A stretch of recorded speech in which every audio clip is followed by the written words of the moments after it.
मम ज्ञानतिमिरान्धस्य ज्ञानाञ्जनशलाकया चक्षुरुन्मिलितं येन तस्मै श्रीगुरवे नमः। नमो विष्णुपादाय कृष्णपृष्ठाय भूतले श्रीमते भक्तिवेदान्त स्वामिनिति नामिने। नमस्ते सरस्वते देवे गौरवाणि प्रचारिणे विशेषशून्यवादी पश्चात् वंशकल्पतरुश्च कृपा सिन्धुभ्येव च पतितानां पावनेभ्यो वैष्णवेभ्यो नमो नमः। जय श्री कृष्ण चैतन्य प्रभु नित्यानंद श्री अद्वैत गदाधर शिवासादि गौर भक्तवृंद। हरे कृष्ण कृष्ण कृष्ण हरे हरे, हरे राम राम राम हरे हरे। तो चैतन्य चरितामृतेर শুরুতে কৃষ্ণদাস কবিরাজ গোস্বামী তিনি প্রথম 14টি শ্লোকে যে মঙ্গলাচরণ করেছেন সেই মঙ্গলাচরণের শ্লোকগুলোর ব্যাখ্যা রয়েছে পরবর্তী চ্যাপ্টারগুলোতে। তো এই শ্লোকগুলো এক্সট্রিমলি ইম্পর্টেন্ট, প্রথম 14টি শ্লোক, এবং এগুলো আমাদের মনে রাখতে হবে, তবে আমরা এর ব্যাখ্যাগুলো বুঝতে পারবো। তো সেই জন্য আমি কুইকলি রিক্যাপ করব ফার্স্ট 14 শ্লোক। चैतन्य चरितामृत आदि लीला चैप्टर 1 श्लोक नंबर 1। वंदे गुरुनीश भक्तान् ईशानीशावतारकन् तत्प्रकाशश्च तच्छक्ति कृष्ण चैतन्य संगकम्।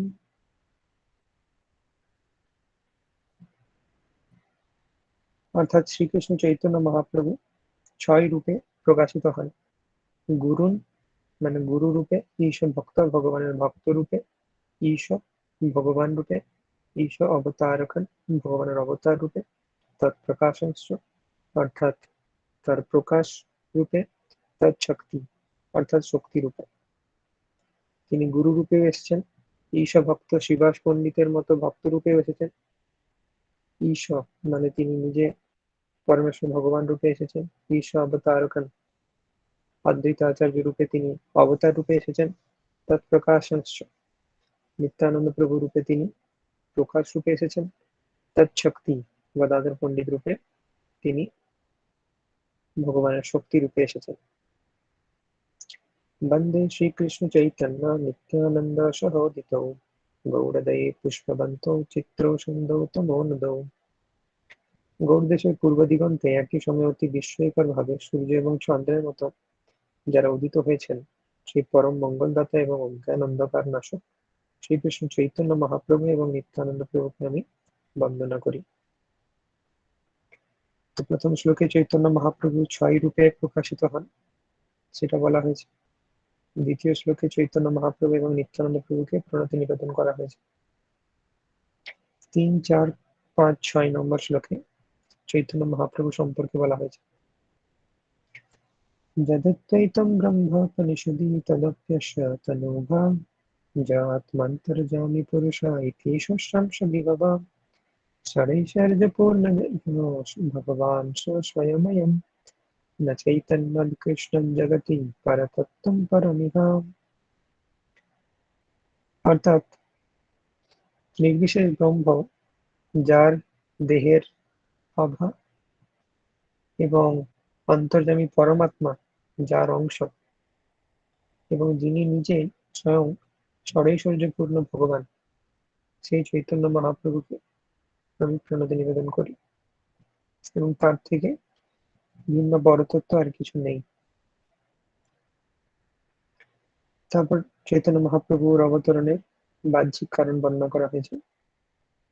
अनार्पिताचरिं चिरात् कारुणया वर्धिन कलौ समर्पयितुमुन्नतोज्ज्वलरसं स्वभक्तिश्रियं हरिपुरटसुन्दरद्युतिकदम्बसन्दीपितः सदा हृदयकन्दरे स्फुरतु वसचिनन्दन।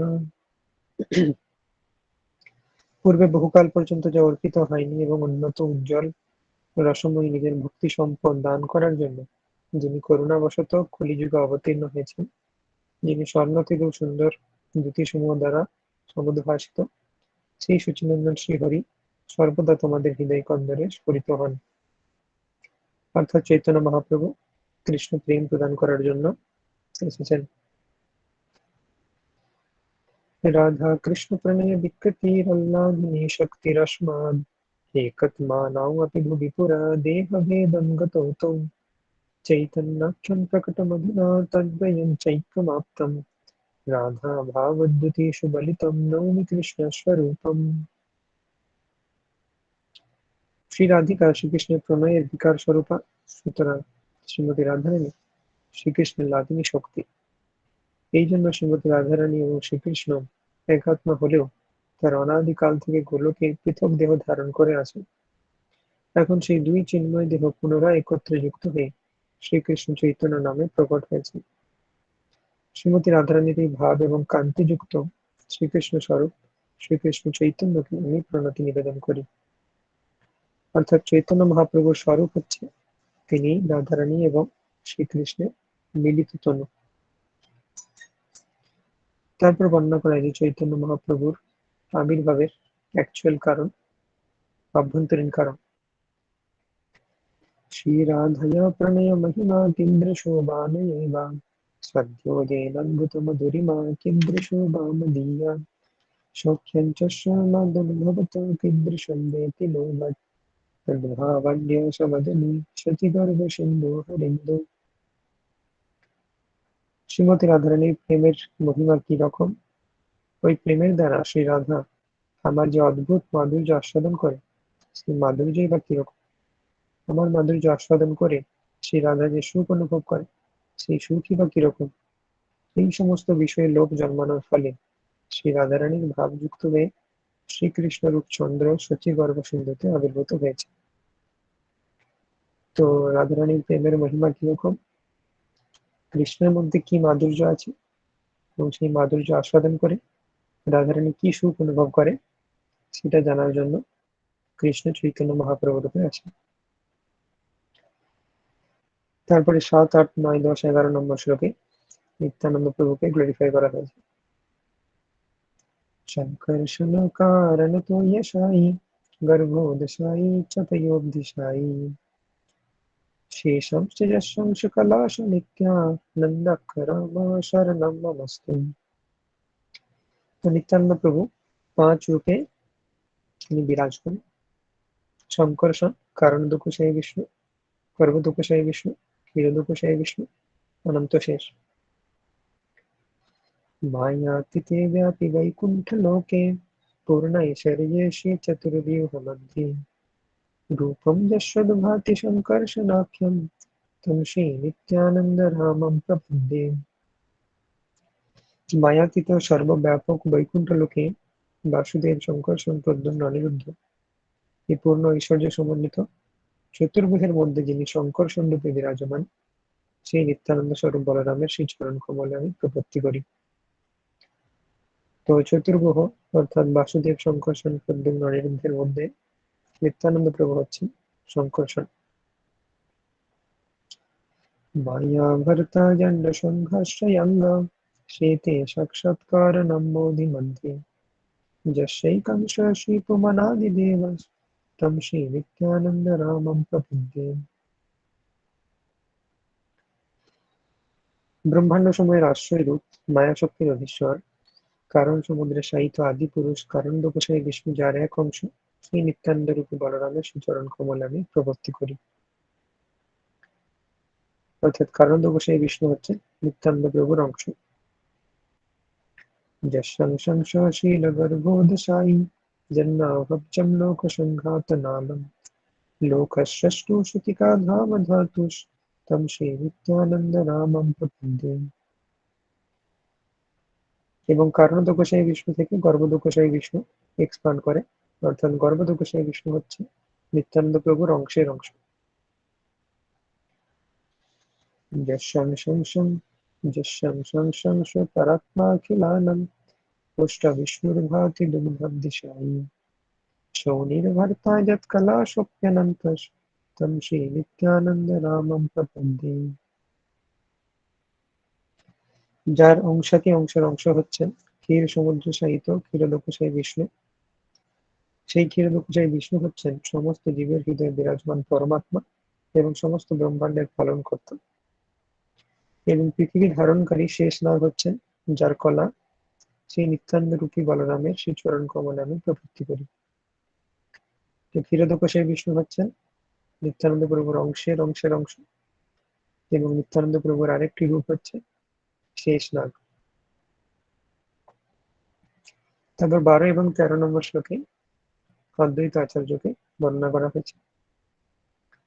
মহাবিষ্ণুর্জগৎকর্তা মায়য়ায়াসি যত্তদা তস্যাবতার এবায়ম অদ্বৈতাচার্য ঈশ্বরম। যে মহাবিষ্ণু মায়া শক্তির দ্বারা এই জগৎকে সৃষ্টি করেন, তিনি জড় জগতের সৃষ্টিকর্তা। সে অদ্বৈত আচার্য ঈশ্বর, তারই অবতার। অদ্বৈতম পরিণন্বিতাদ আচার্যম ভক্তি সংশনাৎ ভক্তাবতারমেশম তম অদ্বৈতাচার্যমাশ্রয়ে। ভগবান শ্রীহরি থেকে অভিন্ন তত্ত্ব বলে তার নাম অদ্বৈত, এবং ভক্তি তত্ত্ব শিক্ষা দেন বলে তিনি আচার্য নামে খ্যাত। সেই ভক্তাবতার অদ্বৈতাচার্য ঈশ্বরকে আমি আশ্রয় করি। এবং 14 নম্বর শ্লোকে সমগ্র পঞ্চতত্ত্বকে প্রণাম নিবেদন করা হয়েছে, এবং এই শ্লোকটিকে বলা হয় পঞ্চতত্ত্বের প্রণাম মন্ত্র। পঞ্চতত্ত্বাত্মকম কৃষ্ণম ভক্তরূপস্বরূপকম ভক্তাবতারম ভক্তাখ্যম নমামি ভক্তশক্তিকম। ভক্তরূপ, ভক্তস্বরূপ, ভক্ত অবতার, ভক্ত, ভক্ত শক্তি, এই পঞ্চতত্ত্বাত্মক শ্রীকৃষ্ণকে প্রণতি নিবেদন করি। তো এই 14টি শ্লোকে কৃষ্ণদাস কবিরাজ গোস্বামী মঙ্গলাচরণ করেছেন। তো আমরা 26 পর্যন্ত পড়েছিলাম আগের দিন, যেখানে পঞ্চম এবং ষষ্ঠ শ্লোক পর্যন্ত বর্ণনা করেছিলেন তিনি। তো প্রথম 6টা শ্লোকে কি হলো? প্রথম শ্লোকে চৈতন্য মহাপ্রভু 6 রূপে প্রকাশিত, সেটা বর্ণনা করা হয়েছে। দ্বিতীয় শ্লোকে বর্ণনা করা হয়েছে যে চৈতন্য মহাপ্রভু এবং নিত্যানন্দ প্রভু কিভাবে গৌড় দেশে উদিত হয়েছেন একই সময়। তারপরে 3, 4, 5, 6 এই শ্লোকে চৈতন্য মহাপ্রভু সম্বন্ধে বর্ণনা করা হয়েছে। 3 নম্বর শ্লোকে বর্ণনা করা হয়েছে চৈতন্য মহাপ্রভু ব্রহ্মের উৎস, পরমাত্মার উৎস, তিনি স্বয়ং শ্রীকৃষ্ণ। চতুর্থ শ্লোকে বর্ণনা করা হয়েছে চৈতন্য মহাপ্রভুর আবির্ভাবের বাহ্যিক কারণ কৃষ্ণ প্রেম প্রদান করা। পঞ্চম এবং ষষ্ঠ শ্লোকে মূল প্রয়োজন অর্থাৎ প্রকৃত কারণ বর্ণনা করা হয়েছে। রাধারানীর প্রেমের মহিমা আস্বাদন করার জন্য তিনি চৈতন্য মহাপ্রভু রূপে অবতীর্ণ হন। তো এই প্রথম যে 6টা শ্লোক, সেখানে কি বর্ণনা করা হয়েছে? এই 6 শ্লোকে কহি চৈতন্যের তত্ত্ব, আর 5 শ্লোকে নিত্যানন্দের মহত্ব। এই 6টি শ্লোকে আমি চৈতন্য মহাপ্রভুর তত্ত্ব বিশ্লেষণ করেছি, এবং তার পরবর্তী 5টি শ্লোকে শ্রীমান নিত্যানন্দ প্রভুর বর্ণনা করেছি। ফ্রম 28 অনওয়ার্ডস পড়তে পারেন। রিসেন্ট করেছেন অনেকে, কি কঙ্কনা মাদাজি 28। হরে কৃষ্ণ। আর এই দুই শ্লোকে অদ্বৈত তত্ত্বাখ্যান, আর এক শ্লোকে পঞ্চতত্ত্বেরও ব্যাখ্যান। শ্লোকার্থ: তার পরের দুটি শ্লোকে শ্রী অদ্বৈত আচার্য প্রভুর তত্ত্ব বিশ্লেষণ করেছি, এবং তার পরের শ্লোকে পঞ্চতত্ত্বের ভগবানের সারাংশ প্রকাশ, অবতার, শক্তি ও ভক্ত বর্ণনা করা হয়েছে। ওকে, নেক্সট শ্লোক পড়ো, কন্টিনিউ। 14 প্রভু, আমি পড়বো। এই 14 শ্লোকে করি মঙ্গলাচরণ, তহি মধ্যে কুহি সব বস্তু নিরূপণ। শ্লোকার্থ: এই 14টি শ্লোকে মঙ্গলাচরণ করা হয়েছে এবং তার মাধ্যমে পরম তত্ত্বকে নিরূপণ করা হয়েছে। কন্টিনিউ। শ্লোক নম্বর 30। সব শ্রোতা বৈষ্ণবেরে করি নমস্কার, এই সব শ্লোকের করি অর্থ বিচার।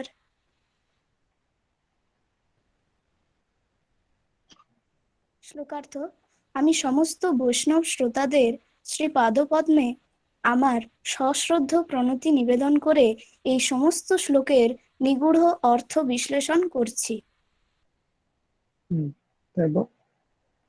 শ্লোক নম্বর 31। সকল বৈষ্ণব শুনো করি এমন এক মন, শ্রী চৈতন্য কৃষ্ণের শাস্ত্র মত নিরূপণ।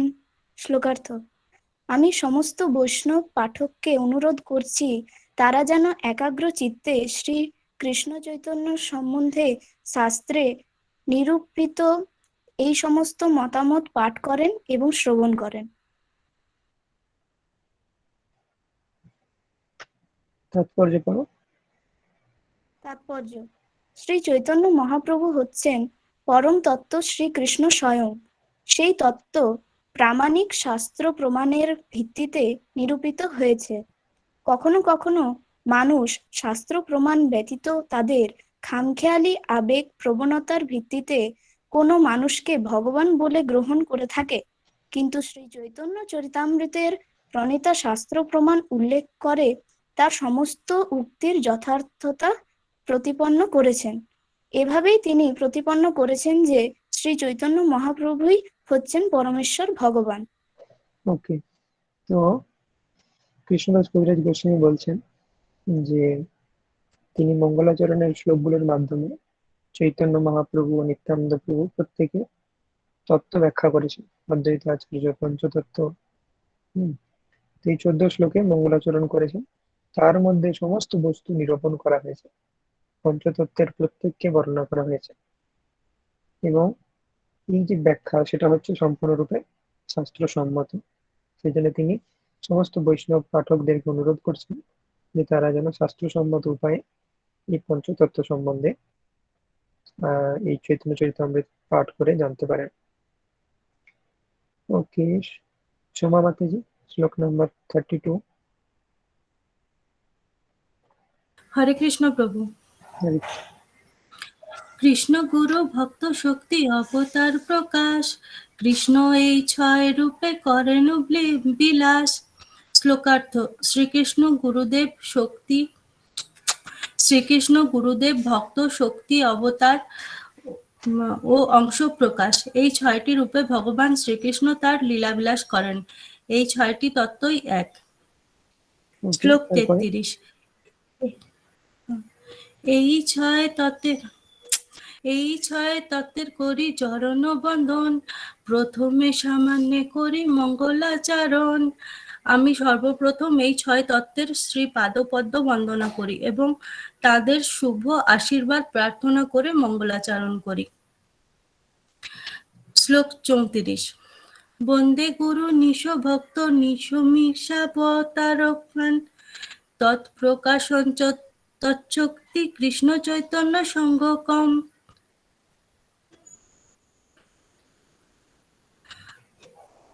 অনুবাদ: আমি দীক্ষা ও শিক্ষা ভেদে গুরুবর্গের শ্রীবাসাদি পরমেশ্বর ভগবানের ভক্তবৃন্দের, শ্রী অদ্বৈত আচার্য আদি পরমেশ্বর ভগবানের অবতারগণের, শ্রী নিত্যানন্দ আদি পরমেশ্বর ভগবানের প্রকাশসমূহের, শ্রী গদাধর আদি পরমেশ্বর ভগবানের শক্তি সমূহের এবং শ্রী কৃষ্ণ চৈতন্য নামক পরমেশ্বর ভগবানের বন্দনা করি।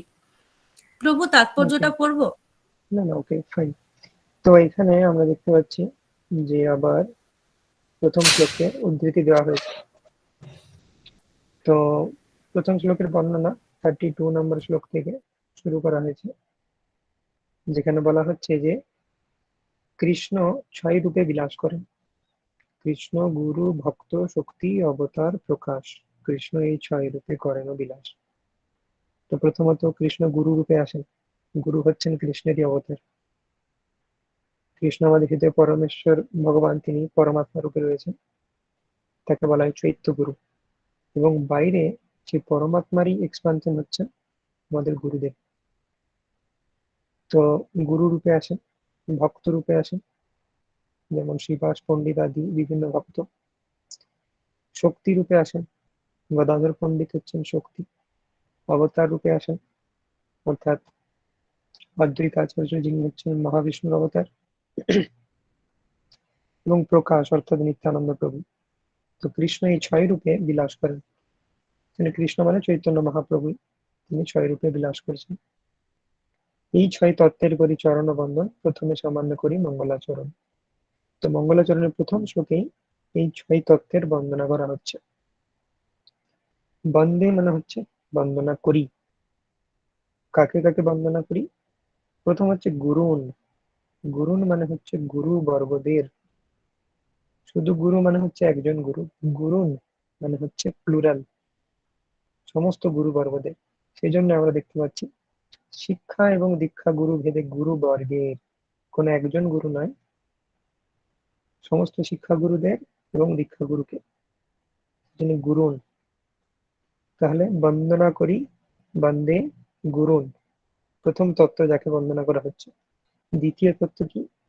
ঈশ ভক্তান, ঈশ মানে হচ্ছে ভগবান, ভক্ত মানে হচ্ছে তার ভক্ত। ঈশ ভক্ত মানে ভগবানের ভক্ত, ঈশ ভক্তান মানে হচ্ছে ভগবানের ভক্তদের, শিবাস পণ্ডিতাদি ভগবানের ভক্তদের, সেটা হচ্ছে দ্বিতীয় তত্ত্ব। বন্দে গুরুন ঈশ ভক্তান, ঈশম অর্থাৎ পরমেশ্বর ভগবানকে, ঈশম। 3 নম্বর তত্ত্ব, চৈতন্য মহাপ্রভু হচ্ছেন স্বয়ং পরমেশ্বর ভগবান, তাকে বন্দনা করা হচ্ছে।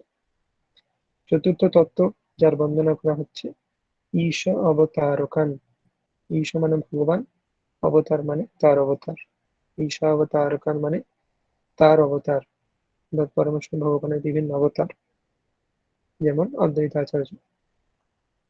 তৎ প্রকাশংশ্চ, তৎ মানে হচ্ছে তার, অর্থাৎ সেই পরমেশ্বর ভগবানের, প্রকাশংশ্চ প্রকাশদের কে ও, স মানে হচ্ছে ও, অ্যান্ড অলসো, তো পরমেশ্বর ভগবানের প্রকাশদের কেউ, যেমন নিত্যানন্দ প্রভু। তৎ শক্তি মানে তৎ যুক্ত শক্তি, অর্থাৎ পরমেশ্বর ভগবানের শক্তি সমূহ, গদাধর পণ্ডিত। এবং কৃষ্ণ চৈতন্য সঙ্গকম, চৈতন্য মহাপ্রভু এই 6 তত্ত্বরূপে প্রকাশিত, এই 6 তত্ত্বরূপে প্রকাশিত শ্রী চৈতন্য মহাপ্রভুকে আমি বন্দনা করি।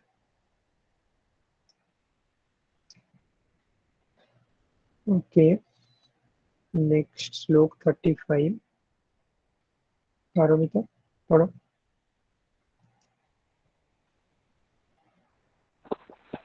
হরে কৃষ্ণ প্রভু। হরে কৃষ্ণ। শ্লোক 35। মন্ত্রগুরু আর যত শিক্ষা গুরুগণ, তাহার চরণ আগে করিয়ে বন্দন। শ্লোকার্থ। মন্ত্রগুরু ও সমস্ত শিক্ষাগুরুর শ্রী পাদপদ্মে আমি সর্বপ্রথমে আমার সশ্রদ্ধ প্রণতি নিবেদন করি। প্রভু তাৎপর্য পড়বো? না না, পড়া দরকার নেই, শুধু ট্রান্সলেশন পড়বো আমরা। 36।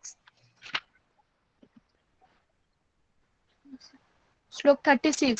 শ্রীরূপ সনাতন ভট্ট রঘুনাথ, শ্রীজীব গোপাল ভট্ট দাস রঘুনাথ। শ্লোকার্থ। আমার শিক্ষাগুরু হচ্ছেন শ্রী রূপ গোস্বামী, শ্রী সনাতন গোস্বামী, শ্রী রঘুনাথ ভট্ট গোস্বামী, শ্রী জীব গোস্বামী, শ্রী গোপাল ভট্ট গোস্বামী ও শ্রী রঘুনাথ দাস গোস্বামী। শ্লোক 37। এই 6 গুরু শিক্ষা গুরু যে আমার, তা সবার পাদপদ্মে কোটি নমস্কার। শ্লোকার্থ। এই 6 জন হচ্ছেন আমার শিক্ষাগুরু এবং তাই তাদের শ্রী পাদপদ্মে আমি আমার অনন্ত কোটি প্রণতি নিবেদন করি। শ্লোক 38। ভগবানের ভক্ত যত শ্রীবাস প্রধান, তা সবার পাদপদ্মে সহস্র প্রণাম। শ্লোকার্থ।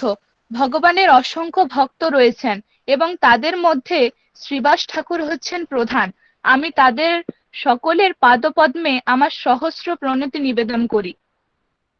শ্লোক 39। অদ্বৈত আচার্য প্রভুর অংশ অবতার, তার পাদপদ্মে কোটি প্রণতি আমার। শ্লোকার্থ। অদ্বৈত আচার্য হচ্ছেন ভগবানের অংশ অবতার, আমি তার শ্রী পাদপদ্মে অনন্ত কোটি প্রণতি নিবেদন করি। শ্লোক 40। নিত্যানন্দ রায় প্রভুর স্বরূপ প্রকাশ, তাহার পাদপদ্ম বন্দ যার মুই দাস। শ্লোকার্থ। শ্রী নিত্যানন্দ রায় হচ্ছেন ভগবানের স্বরূপ প্রকাশ, আমি তার দ্বারা দীক্ষিত হয়েছি, তাই আমি তার শ্রী পাদপদ্মের বন্দনা করি। শ্লোক 41। গদাধর পণ্ডিতাদি প্রভুর নিজ শক্তি, যা সবার চরণে মোর সহস্র প্রণতি। শ্লোকার্থ। ভগবানের অন্তরঙ্গা শক্তিদের শ্রী পাদপদ্মে আমি শত সহস্র প্রণতি নিবেদন করি, যাদের মধ্যে শ্রী গদাধর প্রভু হচ্ছেন প্রধান। শ্লোক 42। শ্রীকৃষ্ণ চৈতন্য প্রভু স্বয়ং ভগবান, তাহার পদারবিন্দে অনন্ত প্রণাম। শ্লোকার্থ: শ্রীকৃষ্ণ চৈতন্য মহাপ্রভু হচ্ছেন স্বয়ং ভগবান এবং তাই তার শ্রী পাদপদ্মে আমি আমার অনন্ত কোটি প্রণাম নিবেদন করি। ওকে, তো প্রথম মঙ্গলাচরণের শ্লোকে আমরা কি দেখলাম, যে 6টি তত্ত্বের বন্দনা করা হচ্ছে। আমাদেরকে মনে রাখতে হবে কি কি এই 6টি তত্ত্ব: গুরু, ভগবানের ভক্ত, ভগবান, ভগবানের অবতার, ভগবানের প্রকাশ, ভগবানের শক্তি। তো এরপরে তিনি একে একে আসছেন, প্রত্যেকটা তত্ত্বকে এক্সপান্ড করবেন। প্রথম তত্ত্ব হচ্ছে গুরু। গুরু মানে হচ্ছে দীক্ষা এবং শিক্ষা গুরু। তো আমরা প্রথম দিন ইন্ট্রোডাকশন ক্লাসে বলেছিলাম যে চৈতন্য চরিতামৃত কৃষ্ণদাস কবিরাজ গোস্বামী লিখছেন। তো তিনি কিভাবে লিখেছিলেন? তিনি যখন বৃন্দাবনে ছিলেন, বৃন্দাবনের সরগ গোস্বামীর কাছ থেকে তিনি ট্রেন্ড হয়েছিলেন, এবং বিশেষভাবে রঘুনাথ দাস গোস্বামী তিনি যখন গৌর কথা বলতেন, সেই রঘুনাথ দাস গোস্বামীর ক্লাসে কৃষ্ণদাস কবিরাজ গোস্বামী বসতেন, গৌর কথা শুনতেন এবং নোটস নিতেন। তো সেই নোটস থেকেই চৈতন্য চরিতামৃতে এসেছে। তো এই যে 6 গোস্বামী, শ্রীরূপ, শ্রী সনাতন ভট্ট রঘুনাথ, শ্রীজীব গোপাল ভট্ট দাস রঘুনাথ, এনারা হচ্ছেন কৃষ্ণদাস কবিরাজ গোস্বামীর শিক্ষাগুরু। তো এই 6 জন হচ্ছেন আমার শিক্ষাগুরু, তাদের পাদপদ্মে আমার অনন্ত কোটি প্রণতি নিবেদন করি। এবং তিনি ভগবানের বাকি তত্ত্বদেরকেও প্রণাম নিবেদন করেছেন। এনারা হচ্ছেন গুরু। তারপরে ঈশ ভক্তান। ঈশ ভক্তান মানে হচ্ছে শিবাস পণ্ডিতাদি ভগবানের যারা ভক্ত। ঈশ অবতার অর্থাৎ অদ্বৈত আচার্য মতো ভগবানের অবতার। নিত্যানন্দ প্রভু ভগবানের স্বরূপ প্রকাশ, এবং গদাধর পণ্ডিত ভগবানের শক্তি, চৈতন্য মহাপ্রভু স্বয়ং ভগবান। তো এই 6 তত্ত্বের তিনি আবার প্রণাম জানাচ্ছেন। নেক্সট তনুষ মাতাজি, শ্লোক নম্বর 43। হরে কৃষ্ণ প্রভু। সাবরণে প্রভুরে করিয়া নমস্কার, এই 6 দেহ জয় করিয়া বিচার। সমস্ত পার্শ্বদ সহ ভগবানের শ্রী পাদ পদ্মে আমার প্রণতি নিবেদন করে আমি এখন এই 6 তত্ত্বের বিচারপূর্বক ব্যাখ্যা করার চেষ্টা করব।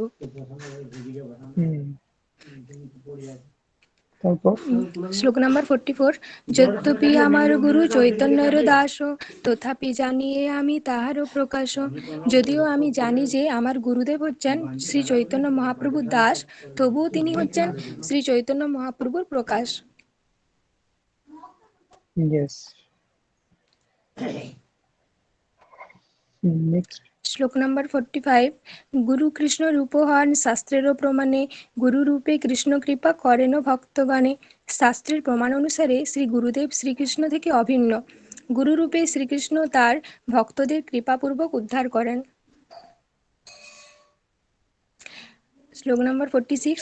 আচার্যং মাং বীজানিয়ান্নাম। সংস্কৃত, তো এখানে ওই মিটার কাজ করবে না, এটা যেহেতু সংস্কৃত, এখানে হবে আচার্যং মাম বিজানীয়া না অবমান্যেতু কর্হিচিৎ না মর্ত্য বুদ্ধি শূয়তা সর্বদেবময় গুরু।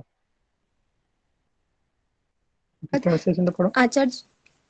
আচার্যকে আমার থেকে অভিন্ন বলে জানা উচিত এবং কখনো কোনোভাবে তাকে অশ্রদ্ধা করা উচিত নয়। তাকে একজন সাধারণ মানুষ বলে মনে করে তার প্রতি ঈর্ষান্বিত হওয়া উচিত নয়, কেননা তার মধ্যে সমস্ত দেবতার অধিষ্ঠান আছে। তো এখানে গুরুতত্ত্ব সম্বন্ধে ডিটেলসে বর্ণনা করছে। সাবরণে প্রভুরে করিয়া নমস্কার, এই 6 দেহ জয়ছে করিয়ে বিচার। সাবরণে মানে প্রভুর সমস্ত পার্শ্বদেরকে সহ প্রভুকে নমস্কার করছি। আমরা দেখলাম শ্রীবাস পণ্ডিত, গদাধর পণ্ডিত, নিত্যানন্দ প্রভু, অদ্বৈত আচার্য সহ চৈতন্য মহাপ্রভুকে তিনি প্রণতি নিবেদন করলেন। তারপর তিনি বলছেন যে যদ্যপি আমার গুরু চৈতন্যের দাস, তথাপি জানি আমি তাহার প্রকাশ। তো কৃষ্ণদাস কবিরাজ গোস্বামী বলছেন যে আমার গুরুদেব তিনি হচ্ছেন চৈতন্য মহাপ্রভুর দাস। ঠিক আছে, যে কোনো প্রামাণিক গুরু তিনি কি বলবেন যে আমি হচ্ছি ভগবানের দাস। যেমন ছিল প্রভুপাদ, তিনি কখনো বলেননি যে আমি ভগবান, তিনি বলেছেন আমি ভগবানের দাস। তো গুরুদেব সবসময় বলবেন আমি ভগবানের দাস, কিন্তু শিষ্যের কর্তব্য হচ্ছে গুরুদেবকে ভগবানের মতো পুজো করা, তবেই সে স্পিরিচুয়াল লাইফে অ্যাডভান্স করতে পারবে। যস্য দেবে পরা ভক্তির যথা দেবে তথা গুরু তস্যৈতে কথিত হি অর্থ প্রকাশন্তে মহাত্মানা। তো কৃষ্ণ কবিরাজ গোস্বামী বলছেন গুরুদেবকে ভগবানের মতো ট্রিট করা উচিত। যদিও গুরুদেব নিজে কখনো সেটা বলবেন না, গুরুদেব নিজে যদি নিজেকে ভগবান বলেন তার মানে তিনি প্রামাণিক গুরু নন, কিন্তু শিষ্যের কর্তব্য হচ্ছে তাকে ভগবান রূপে পুজো করা। গুরু কৃষ্ণ রূপ হন শাস্ত্রের প্রমাণে, গুরু রূপে কৃষ্ণ কৃপা করেন ভক্তগণে। শাস্ত্রের প্রমাণে গুরু হচ্ছেন কৃষ্ণেরই রূপ, এবং সেই শাস্ত্রের প্রমাণটি কি সেটা পরের শ্লোকে দেখা হয়েছে। এটা শ্রীমদ ভাগবতমের শ্লোক, একাদশ স্কন্ধে শ্রীকৃষ্ণ বলছেন এই শ্লোকটি। তো গুরু হচ্ছেন কৃষ্ণেরই রূপ, শাস্ত্রে তার প্রমাণ রয়েছে, এবং গুরু রূপে কৃষ্ণ ভক্তদেরকে কৃপা করেন। তো কৃষ্ণ বলছেন আচার্যং মাম বিজানীয়ান না অবমান্যেত করিচিত। আচার্যকে আমার থেকে নন ডিফারেন্ট বলে জানেন। গুরু বা আচার্য হচ্ছেন ভগবানের থেকে নন ডিফারেন্ট, তাকে কখনোই অবমাননা করা উচিত নয়।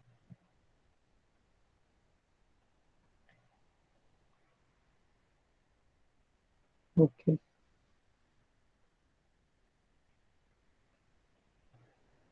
শ্লোক নম্বর 47 কন্টিনিউ করো তনুশ্রী মাতাজি। শিক্ষা গুরুকে তো জানি কৃষ্ণের স্বরূপ, অন্তর্যামী ভক্ত শ্রেষ্ঠ এই দুই রূপ। শিক্ষা গুরুকে পরমেশ্বর ভগবান শ্রীকৃষ্ণের স্বরূপ বলে জানতে হবে। শ্রীকৃষ্ণ নিজেকে অন্তর্যামী পরমাত্মা রূপে ও শ্রেষ্ঠ ভক্ত রূপে প্রকাশ করেন। তো শিক্ষাগুরু হচ্ছে শ্রীকৃষ্ণেরই স্বরূপ। আমরা আগের শ্লোকে দেখলাম যে আচার্য বা গুরু হচ্ছেন শ্রীকৃষ্ণেরই রূপ। শ্রীকৃষ্ণ নিজেকে দুই রূপে এক্সপ্যান্ড করেন, একটা হচ্ছে অন্তর্যামী পরমাত্মা রূপে, একটা হচ্ছে শ্রেষ্ঠ ভক্ত রূপে। শ্রেষ্ঠ ভক্ত মানেই হচ্ছেন আচার্য। তাহলে আমাদের হৃদয়ে পরমাত্মা তিনিও শ্রীকৃষ্ণের অবতার, আর বাইরে যে আচার্য বা গুরু তিনি হচ্ছেন শ্রীকৃষ্ণের অবতার। বাকিরা কেউ যদি পড়তে চান রেজ হ্যান্ড করতে পারেন।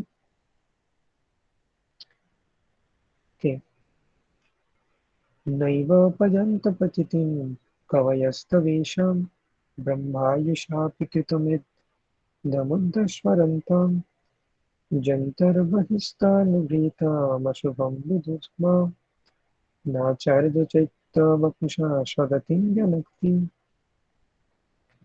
হে ভগবান, পরমার্থ বিজ্ঞানের কবি এবং অভিজ্ঞ ভক্তরা ব্রহ্মার মতো দীর্ঘ আয়ু প্রাপ্ত হয়েও আপনার কাছে তাদের কৃতজ্ঞতা ব্যর্থ করতে সমর্থ হন না, কারণ আপনি দেহধারী জীবদের সমস্ত অশুভ বিদূরিত করে আপনার কাছে যাওয়ার পথ প্রদর্শন করেন, বাইরে আচার্য রূপে এবং অন্তরে পরমাত্মা রূপে নিজেকে প্রকাশ করেন। তো আরেকটি শাস্ত্র প্রমাণ যে কিভাবে শ্রীকৃষ্ণ পরমাত্মা রূপে এবং আচার্য রূপে নিজেকে এক্সপ্যান্ড করেন। তো চৈতন্য চরিতামৃতের এটা একটা বৈশিষ্ট্য যে যখনই কোনো স্টেটমেন্ট করা হয় তার শাস্ত্র প্রমাণ উল্লেখ করা হয়, এটা হচ্ছে একটা বৈষ্ণবের টিকিট। তো চৈতন্য চরিতামৃতে আমরা দেখতে পাবো যখনই কোনো কনসেপ্ট বলা হবে সেটা শাস্ত্রের কোথায় বর্ণনা করা হয়েছে সেই রেফারেন্স দেওয়া হবে। এটা হচ্ছে শ্রীমদ ভাগবতের শ্লোক। তারপর ভগবদ গীতা থেকে রেফারেন্স দেওয়া হয়েছে কেশাম সততে যুক্তানাম ভজতাম প্রীতিপূর্বকম দদামি বুদ্ধি যোগম তম নিজেন মামুপয়ন্তি তে। যারা প্রীতি সহকারে সর্বদা আমার ভজনা করে আমি তাদের যথার্থ বুদ্ধিমত্তা দান করি, যার দ্বারা তারা আমার কাছে ফিরে আসতে পারে। তো শ্রীকৃষ্ণই বাইরে গুরু রূপে আমাদেরকে গাইড করেন কিভাবে আমরা শ্রীকৃষ্ণের কাছে ফিরে যেতে পারবো, তাই আচার্য রূপে তিনি আমাদের সাহায্য করছেন। আরো শাস্ত্র প্রমাণ দেওয়া হচ্ছে যথা ব্রহ্মণি ভগবান স্বয়ং। পরমেশ্বর ভগবান স্বয়ং ব্রহ্মাকে উপদেশ দান করে তাকে অনুভব করিয়েছিলেন। এটাও শ্রীমদ ভাগবত। আরো রেফারেন্স, জ্ঞানম পরম গুহ্যম মে যদ্বিজ্ঞান সমন্বিতম সরহস্যম তদঙ্গশ্চ গৃহান গদিতম ময়া। আমি যা বলবো তা মনোযোগ সহকারে শ্রবণ করো, কেননা আমার সম্বন্ধে এই দিব্য জ্ঞান কেবলমাত্র বিজ্ঞান সম্বন্ধীয় নয়, তা অত্যন্ত রহস্যপূর্ণ। শ্রীকৃষ্ণ সম্বন্ধের যে জ্ঞান সেটা ব্রহ্ম জ্ঞানের থেকেও অধিক।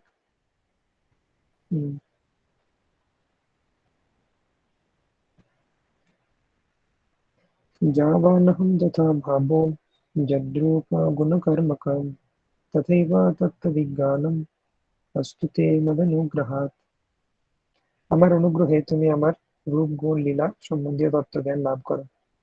তো পরমেশ্বর ভগবান ব্রহ্মাকে বলছেন যে আমার সম্বন্ধে যে জ্ঞান সেটা খুব গূঢ়, কিন্তু আমার কৃপাতে তুমি সেটা জানতে পারো। अहमेवाशमेवाग्रे नान्यं यत् सदसत्परं पश्चादहं यतेदच्च যোগশিষ্যেত সোস্ম্যহম। তো এটা হচ্ছে অ্যাকচুয়ালি চতুশ্লোকী ভাগবতম, সেকেন্ড ক্যান্টোর 9th চ্যাপ্টার। তো চতুশ্লোকী ভাগবতম মানে হচ্ছে ভাগবতমে যত শ্লোক রয়েছে, 18,000 শ্লোক রয়েছে, এই 4টে শ্লোকে সমস্ত ভাগবতের সারমর্ম বর্ণনা করা হচ্ছে। তো পরমেশ্বর ভগবান এই চতুশ্লোকী ভাগবতম বলেছিলেন ব্রহ্মাকে, ব্রহ্মাজি পরে এটাকে এক্সপ্যান্ড করেন। তো ব্রহ্মাজিকে যে দিব্য জ্ঞান প্রদান করেছিলেন এই চতুশ্লোকী ভাগবতম রূপে, তো সেই চতুশ্লোকী রূপে ভগবান কি বলেছেন, সৃষ্টির পূর্বে কেবল আমিই ছিলাম, সৎ অসৎ অনির্বচনীয় নির্বিশেষ ব্রহ্ম পর্যন্ত কোনো কিছুর অস্তিত্ব ছিল না। সৃষ্টির পরে এই সমুদয় স্বরূপে আমি বিরাজ করি এবং প্রলয়ের পর আমি কেবল অবশিষ্ট থাকব। অর্থাৎ একমাত্র কৃষ্ণ হচ্ছেন পার্মানেন্ট, এই জড়জগৎ সৃষ্টি হয় এবং ধ্বংস হয়।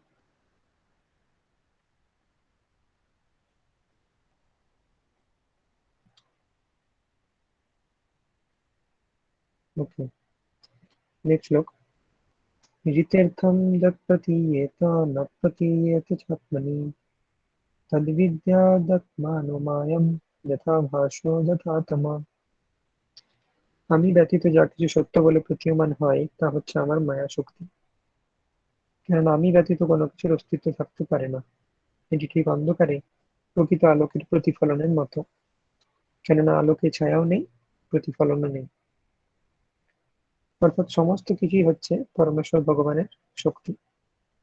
তাই আমাদের যদি কোনো কিছুর অস্তিত্বকে সত্য বলে মনে হয় পরমেশ্বর ভগবানের শক্তি ছাড়া, তাহলে সেটা হচ্ছে মায়া। কিন্তু আমরা যদি সমস্ত কিছুকে বুঝতে পারি যে সমস্ত কিছু পরমেশ্বর ভগবানের শক্তি, তার মানে আমরা প্রকৃত সত্য জানছি। আর যদি আমরা মনে করি যে ইন্দ্রিয় তর্পণ বা এই সমস্ত কিছু এটাই হচ্ছে লাইফের উদ্দেশ্য, পরমেশ্বর ভগবানকে ভুলে যাই, তাহলে সেটা হচ্ছে মায়া। তো এটা হচ্ছে ঠিক অন্ধকারে প্রকৃত আলোকের প্রতিফলনের মতো, কেন আলোকে ছায়াও নেই, প্রতিফলনও নেই। তো পরমেশ্বর ভগবান তিনি হচ্ছেন আলোক, তো তার মধ্যে ছায়া বা প্রতিফলন এগুলো থাকতে পারেন, তার মধ্যে অ্যাকচুয়াল রিয়েলিটি রয়েছে। এখানে প্রভুপাদ বলছেন যে একটি দৃষ্টান্ত দেওয়া যেতে পারে, পরম তত্ত্ব হচ্ছে একটা সূর্যের মধ্যে, যার উপর নির্ভর করে দুটি আপেক্ষিক সত্য, অন্ধকার এবং প্রতিফলন। অন্ধকার হচ্ছে সূর্যালোকের অনুপস্থিতি এবং প্রতিফলন হচ্ছে অন্ধকারের মধ্যে সূর্যালোকের প্রকাশ। অন্ধকার অথবা প্রতিফলন এই দুইয়ের কোনো স্বতন্ত্র অস্তিত্ব নেই। সূর্যের আলোক যখন প্রতিহত হয় তখন অন্ধকার সৃষ্টি হয়, কেউ সূর্যের দিকে মুখ করে দাঁড়ালে তখন অন্ধকার থেকে তার পশ্চাৎ ভাগে। যেহেতু সূর্যের অনুপস্থিতিতে অন্ধকারের উদয় হয়, তাই তা সূর্যের উপর নির্ভরশীল আপেক্ষিক সত্য। জীবজগতে প্রকৃত সূর্যরশ্মির সঙ্গে তুলনা করা হয়েছে, আর জড়জগৎকে সূর্যালোকবিহীন অন্ধকারের সঙ্গে তুলনা করা হয়েছে। আর এই জড়জগৎকে যে খুব সুন্দর বলে মনে হয়, তার কারণ হচ্ছে তার সূর্যালোকের মতো উজ্জ্বল পরম তত্ত্বের বিকৃত প্রতিফলন। তো বেসিক্যালি অন্ধকার বা প্রতিফলন এগুলোর অস্তিত্ব আছে যখন আলোর অস্তিত্ব আছে। তাহলে আলো হচ্ছে প্রাইমারি সত্য, তার উপর ডিপেন্ডেন্ট হচ্ছে অন্ধকার বা প্রতিফলন। তো সুতরাং মায়া বা জড় জগৎ পরমেশ্বর ভগবানের উপর ডিপেন্ডেন্ট বেসিক্যালি।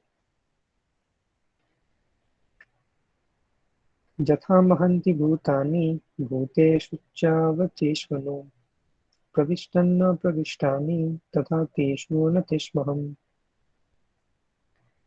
মহাভূত সমূহ যেমন সমস্ত প্রাণীর ভিতরে প্রবিষ্ট হয়েও বাইরে অপ্রবিষ্ট রূপে স্বতন্ত্র বর্তমান থাকে, তেমনি আমি সমস্ত জড় সৃষ্টির মধ্যে প্রবিষ্ট হয়েও তার মধ্যে অবস্থিত নয়।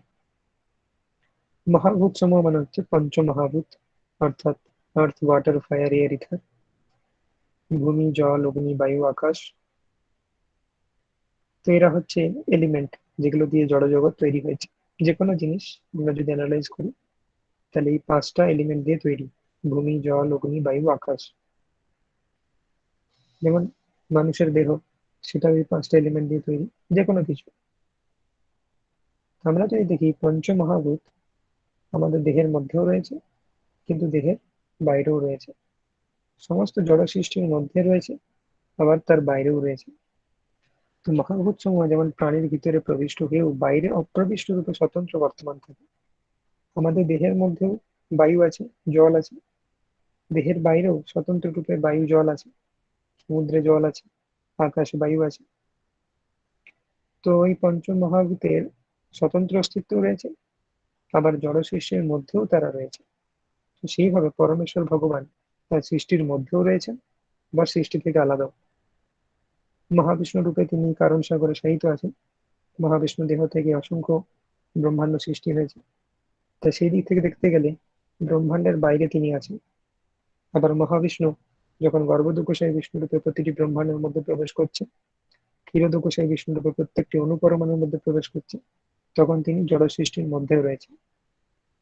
তাই পরমেশ্বর ভগবান সৃষ্টির মধ্যেও রয়েছেন, সৃষ্টির বাইরেও রয়েছেন। অর্থাৎ যেমন কুন্তী মহারানী বলছেন যে নমস্যে পুরুষাম তদ্দম ঈশ্বরম প্রকৃতি পরম অলক্ষম সর্বভূতানাম অন্তর্বাহির অবস্থিতম। তিনি বাইরেও রয়েছেন, ভিতরেও রয়েছেন। एतावदेव जिज्ञासं तत्त्वजिज्ञासुनात्मनाम् अन्वयो व्यतिरेकव्यं यत्सत् सर्वत्र সর্বদা।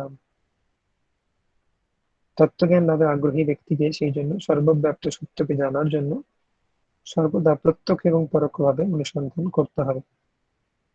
অর্থাৎ ভক্তি যোগের মাধ্যমে সদ্গুরু শরণাগত হয়ে তাকে তত্ত্ব জানতে হবে। তো এই চারটি শ্লোকে ব্রহ্মাকে সমস্ত জ্ঞান প্রদান করেছে। এই চারটি শ্লোকের মধ্যে সম্বন্ধ, অভিধেয়, প্রয়োজন তত্ত্বের জ্ঞান রয়েছে, যেটা ব্রহ্মা পরবর্তীকালে এক্সপান্ড করেছেন। এবং ব্যাসদেব রূপে ব্রহ্মার ডিসাইপল হচ্ছে নারদ মুনি, নারদ মুনি ডিসাইপল হচ্ছেন ব্যাসদেব। সেই ব্যাসদেব শ্রীমদ ভাগবত রূপে এটাকে এক্সপান্ড করেছে।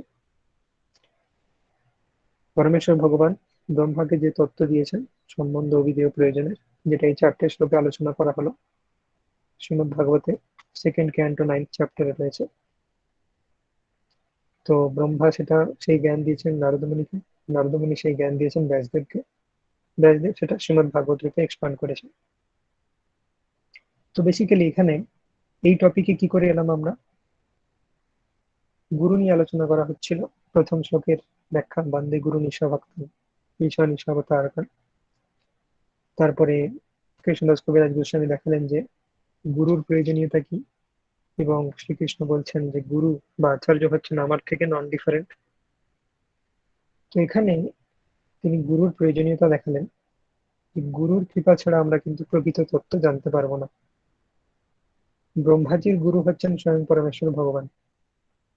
তো তিনি কৃপা করে এই তত্ত্ব জানিয়েছিলেন বলে ব্রহ্মাজি জানতে পেরেছিলেন, এবং ব্রহ্মাজি সেটা নারদ মুনিকে বলেছেন, নারদ মুনি সেটা ব্যাসদেবকে বলেছেন। এইভাবে গুরু পরম্পরার ধারাতে প্রকৃত সত্য বা আধ্যাত্মিক তত্ত্ব জ্ঞান প্রবাহিত হচ্ছে। তো সেই জন্য গুরুর ইম্পর্টেন্স বোঝানোর জন্য তিনি ব্রহ্মাজির সাথে পরমেশ্বর ভগবানের কথোপকথন বলেছেন।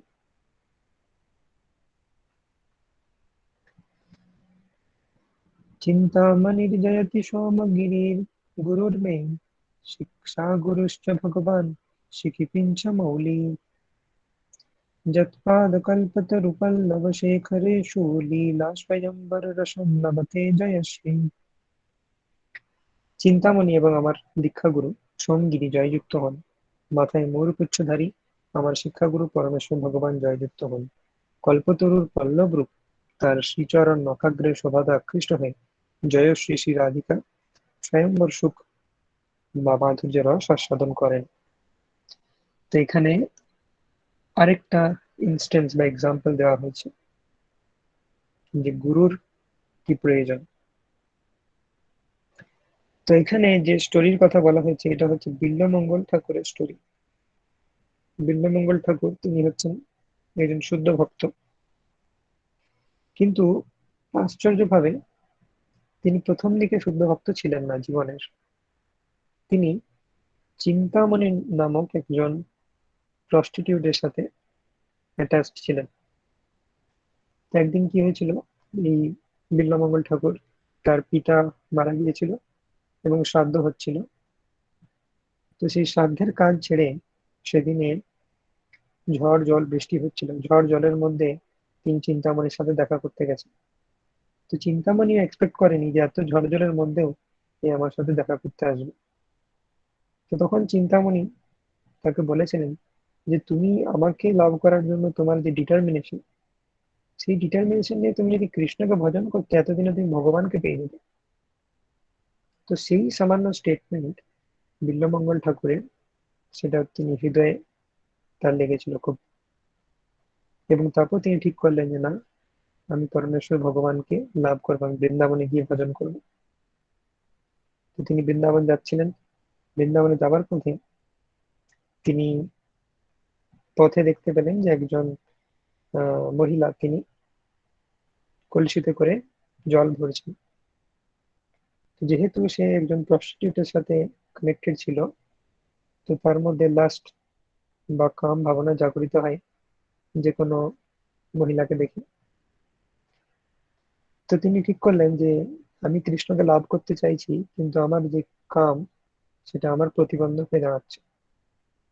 এবং সেই কাম মেইনলি কোথা থেকে আসছে, আমি চোখে যখনই কোনো বিপরীত লিঙ্গকে দেখছি তখনই আমার মধ্যে কাম ভাবনা জাগরিত হচ্ছে।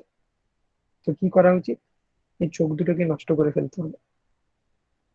তো তিনি কি করলেন, ওই মহিলাকে তিনি তার কাছে গেলেন, দিয়ে বললেন যে আপনার যে চুল বাঁধার যে কাঁটা রয়েছে সেটা আমাকে একটু দেবেন, কিছুক্ষণের জন্য আমার লাগবে। তো দিলেন। তো সেটা দিয়ে নিজের চোখ দুটোকে তিনি নষ্ট করে দেন, যাতে আর তিনি ডাইভার্টেড না হন কৃষ্ণকে লাভ করার পথে। তো এইভাবে তিনি বৃন্দাবনে গেলেন এবং বৃন্দাবনে গিয়ে তিনি ভজন করতে লাগলেন। এবং তিনি খুব সুন্দর সুন্দর ভজন লিখেছেন এবং অনেক শুদ্ধ ভক্ত ছিলেন। শ্রীকৃষ্ণ তাকে তার কাছে এসেছিলেন, অর্থাৎ শ্রীকৃষ্ণের ডাইরেক্ট স্পর্শ তিনি লাভ করেছিলেন। তো সেই এক্সাম্পলের কথা বলা হচ্ছে যে এইখানেও আমরা দেখতে পাচ্ছি যে বিল্বমঙ্গল ঠাকুর তিনি শুদ্ধ ভক্ত, কিন্তু তার একটা গুরুর প্রয়োজন হয়েছিল, এবং তার ক্ষেত্রে গুরু হয়েছিল সেই প্রস্টিটিউট চিন্তামণি, যিনি তাকে বলেছিলেন যে তুমি আমাকে লাভ করার জন্য তোমার যে ডিটারমিনেশন, সেই ডিটারমিনেশন নিয়ে তুমি যদি কৃষ্ণকে ভজনা করতে তাহলে এতদিন কৃষ্ণ পেয়ে যেতে।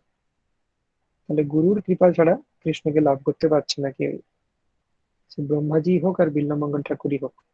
তো সেটা এখানে বর্ণনা করা হয়েছে।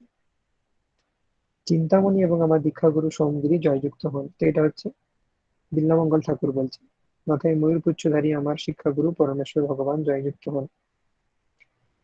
কল্পতরুর পল্লব রূপ তার শ্রীচরণ নখাগ্রে শোভাতে আকৃষ্ট হয়ে জয়শ্রী শ্রী রাধিকা স্বয়ম্বর শুভ্মা মাধুর্য রস আস্বাদন করেন। এই শ্লোকটি মহান বৈষ্ণব আচার্য বিল্বমঙ্গল ঠাকুর রচিত শ্রীকৃষ্ণ কর্ণামৃত নামক গ্রন্থ থেকে উদ্ধৃত। তো সেখানে তিনি এই শ্লোকটি লিখেছেন। জীবে সাক্ষাৎ নাহি তাকে গুরু চৈত্য রূপে, শিক্ষা গুরু হয় কৃষ্ণ মহান্ত স্বরূপে। যেহেতু সাক্ষাৎভাবে পরমাত্মার উপস্থিতি অনুভব করা যায় না, তাই তিনি নিত্যমুক্ত ভগবত ভক্ত রূপে আমাদের সামনে আবির্ভূত হন। এই গুরুদেব হচ্ছেন শ্রীকৃষ্ণেরই অভিন্ন বিগ্রহ। একমাত্র যারা শুদ্ধ ভক্ত তারাই শুধুমাত্র বুঝতে পারেন পরমাত্মাকে দর্শন করতে পারেন বা পরমাত্মার কথা শুনতে পারেন। কিন্তু যারা শুদ্ধ ভক্ত নন তাদের কি হবে? তাদেরকে ইনস্ট্রাকশন দেওয়ার জন্য শ্রীকৃষ্ণ পরমাত্মা এক্সপান্ড করে বাইরে গুরুদেব রূপে আসেন, যারা পরমাত্মার উপস্থিতি অনুভব করতে পারেন না তাদের জন্য। অর্থাৎ কলিযুগে প্রত্যেকেরই অবস্থা শোচনীয়, কিন্তু শুধু কলিযুগে নয়, সমস্ত যুগেই গুরুর প্রয়োজনীয়তা হচ্ছে অপরিসীম। ততো দুঃসঙ্গমুৎসৃজ্য সৎসু সজ্জেত বুদ্ধিমান শান্ত এবাস্য ছিন্দন্তি মনোব্যাসঙ্গ মুক্তিভি। অতএব বুদ্ধিমান ব্যক্তি অসৎসঙ্গ পরিত্যাগ করে সৎসঙ্গ করবেন। সেই মহাপুরুষেরাই সৎ উপদেশ প্রদান করে ভগবত ভক্তির প্রতিকূল সমস্ত বাসনা ছেদন করবেন। তো এইভাবে গুরুর বা বৈষ্ণবদের সঙ্গ করা উচিত, যেটাকে বলা হচ্ছে সৎসঙ্গ।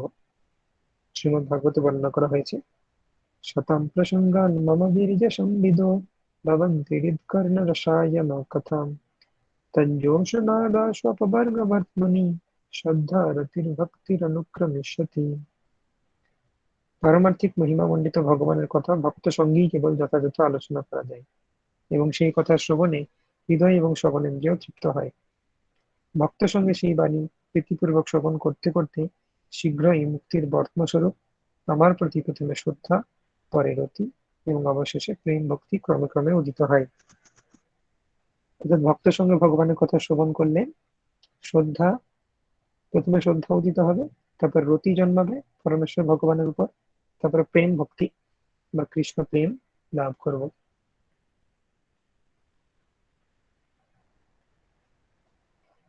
ঈশ্বর স্বরূপ ভক্ত তার অধিষ্ঠান ভক্তের হৃদয়ে কৃষ্ণের সতত বিশ্রাম। যে শুদ্ধ ভক্ত নিরন্তর ভগবানের প্রেমময় সেবায় যুক্ত, তিনি ভগবানেরই স্বরূপ এবং সেই ভক্তের হৃদয়ে ভগবান সর্বদাই বিরাজ করেন। তো আমরা জানি যে একটা বৈষ্ণব সঙ্গ আছে, তোমার হৃদয়ে সদা গোবিন্দ বিশ্রাম। তো যারা ভগবানের শুদ্ধ ভক্ত তাদের হৃদয়ে ভগবান অবস্থান করেন, সতত বিশ্রাম করেন। এই ধরনের ভক্ত বা গুরু বা আচার্যের সঙ্গ করা উচিত, এবং তবেই আমরা ঈশ্বর তত্ত্ব সম্পর্কে জানতে পারবো। ভগবদ গীতাতেও ভগবান বলেছেন, তদ্বিদ্ধি প্রণিপাতেন পরিপ্রশ্নেন সেবয়া উপদিক্ষন্তি তে জ্ঞানম জ্ঞানেন তত্ত্বদর্শিনা। তো আমরা আজকে এই পর্যন্তই পড়বো। তো বেসিক্যালি আমরা দেখতে পেলাম যে কিভাবে প্রথম যে শ্লোক রয়েছে মঙ্গলাচরণ সেটার ব্যাখ্যা করেছেন কৃষ্ণদাস কবিরাজ গোস্বামী। প্রথম শ্লোকে যে 6টি তত্ত্বকে বন্দনা করা হয়েছে, গুরু নিশা ভক্তা নিশা নিশাবতার খান তৎপ্রকাশ তৎশক্তি, তার মধ্যে গুরু তত্ত্বের বর্ণনা চলছে। গুরু তত্ত্বের বর্ণনা রূপে গুরু যে ভগবানের সাথে নন ডিফারেন্ট সেটা বলেছেন, অর্থাৎ আচার্য এবং কৃষ্ণ হচ্ছেন অভিন্ন। তারপরে পরমেশ্বর ভগবান এবং ব্রহ্মার কথোপকথন দিয়ে বুঝিয়েছেন যে গুরুর প্রয়োজনীয়তা কি। বিল্বমঙ্গল ঠাকুরের এক্সাম্পল দিয়েছেন গুরুর প্রয়োজনীয়তা কি বোঝানোর জন্য। তো এইভাবে গুরু তত্ত্বের এক্সপ্লেনেশন করেছে, এইভাবে বাকি সমস্ত তত্ত্বের এক্সপ্লেনেশন করবেন। এবং এই প্রথম চ্যাপ্টারে প্রথম 2টি শ্লোক মঙ্গলাচরণের তার বর্ণনা করা হয়। ওকে, শ্রী চৈতন্য চৈতন্যামৃত কি যায়, শ্রীল প্রভুপাদ কি যায়, তাই গৌর প্রেমানন্দে হরি হরি বল।